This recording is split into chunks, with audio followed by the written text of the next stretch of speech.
जब हम इंग्लिश बोलते हैं तो कभी कभी फंबलिंग करने लग जाते हैं या फिर स्टक हो जाते हैं।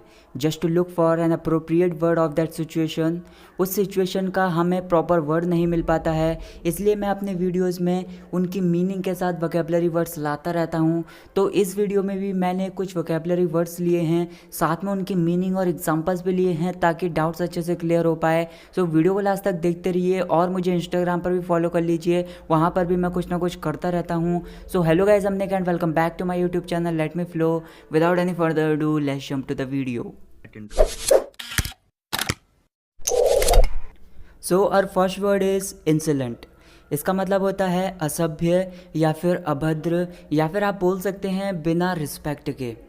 For example, leave the company of your insolent fellow, मतलब आपका एक ऐसा साथी है जो किसी की रिस्पेक्ट नहीं करता है, बिल्कुल अभद्र है या फिर असभ्य है, अपने ऐसे साथी का साथ छोड़ दो। Leave the company of your insolent fellow.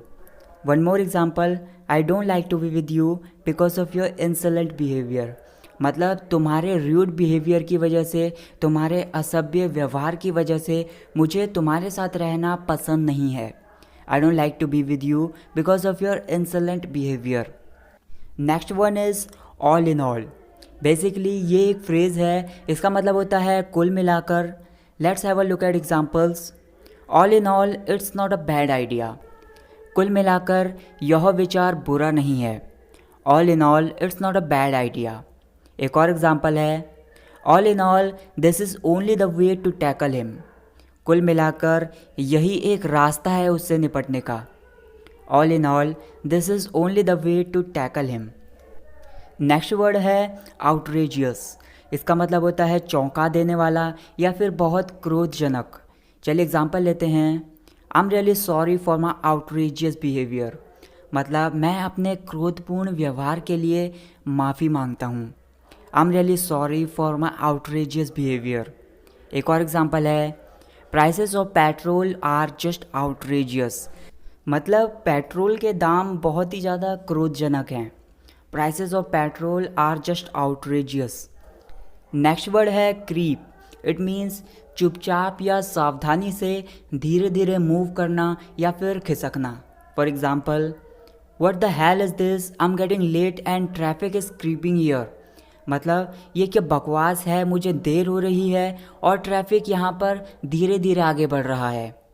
What the hell is this, I am getting late and traffic is creeping here. एक और एग्जांपल है, I am noticing you, you are creeping up on me, मतलब मैं तुम्हें notice कर रहा हूँ, मैं तुम पर ध्यान दे रहा हूँ कि तुम धीरे धीरे मेरी तरफ आ रहे हो। I am noticing you, you are creeping up on me. Next word है फेटल। इसका मतलब होता है जानलेवा या फिर घातक, या फिर आप बोल सकते हैं बहुत ज़्यादा गंभीर। चलिए एग्जांपल लेते हैं। He met with a fatal accident, मतलब उसका एक जानलेवा एक्सीडेंट हुआ। He met with a fatal accident. एक और एग्जांपल है, my neighbour had a fatal heart attack, मतलब मेरे पड़ोसी को एक जानलेवा हार्ट अटैक आया, या फिर आप बोल सकते हैं बहुत ज़्यादा गंभीर हार्ट अटैक आया जिसकी वजह से उसकी जान भी जा सकती थी। My neighbour had a fatal heart attack. Next word is promptly. इसका मतलब होता है तुरंत या फिर बिना समय गवाए। जैसे एग्जांपल है, I asked him for money and he promptly got ready to help me, मतलब मैंने उससे पैसों की मांग की या फिर मैंने उससे पैसे मांगे और वह मेरी मदद करने के लिए तुरंत तैयार हो गया। I asked him for money and he promptly got ready to help me. एक और एग्जांपल है, I lay down on the bed and promptly slept, मतलब मैं बेड पर लेटा और मुझे तुरंत नींद आ गई। I lay down on the bed and promptly slept. Next हमारी एक फ्रेज़ है ऑन द डॉट। इसका मतलब होता है ठीक समय पर या फिर निर्धारित समय पर, ना जल्दी ना देर में, ठीक उसी समय पर। एग्जांपल है, my video had been uploaded at 4 on the dot, मतलब मेरी वीडियो ठीक 4 बजे अपलोड की गई। My video had been uploaded at 4 on the dot.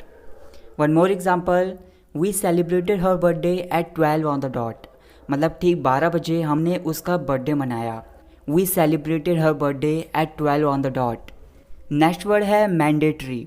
इसका मतलब होता है अनिवार्य या फिर जो कानूनी तौर पर आवश्यक हो। जैसे एग्जांपल है, it's mandatory to wear mask when you are around the people. मतलब जब आप लोगों के आसपास हो तो आपको मास्क पहनना अनिवार्य है या फिर आवश्यक है।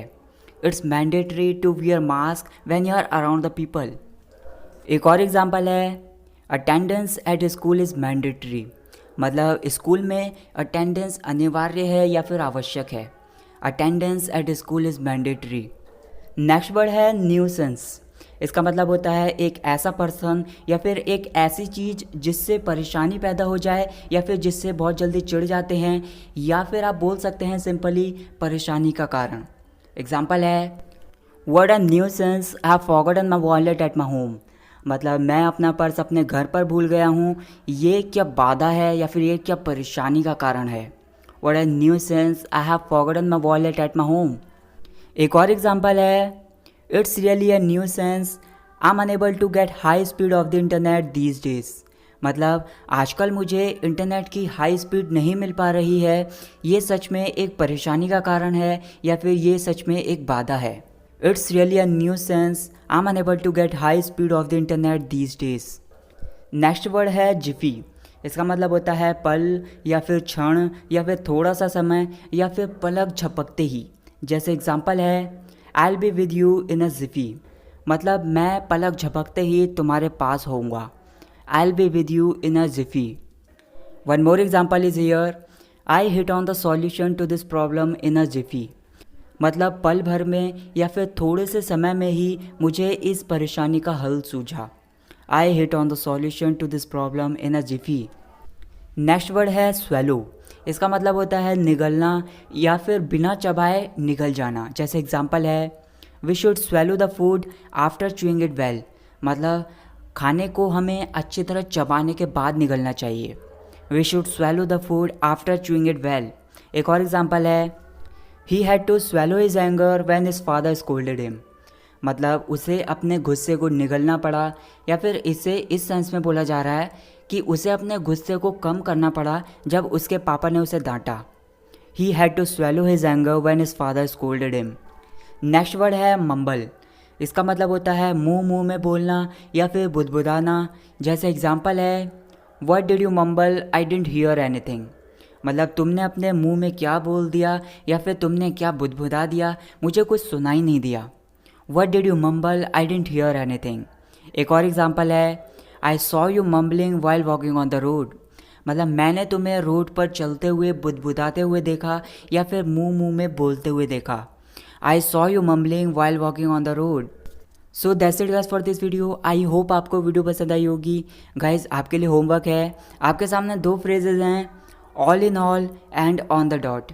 इन दोनों फ्रेजेस को मैंने इसी वीडियो में लिया है, तो इन दोनों की मीनिंग मुझे कमेंट सेक्शन में बताइए, मुझे भी तो पता चले कौन कौन मेरी वीडियोस केयरफुली देख रहा था।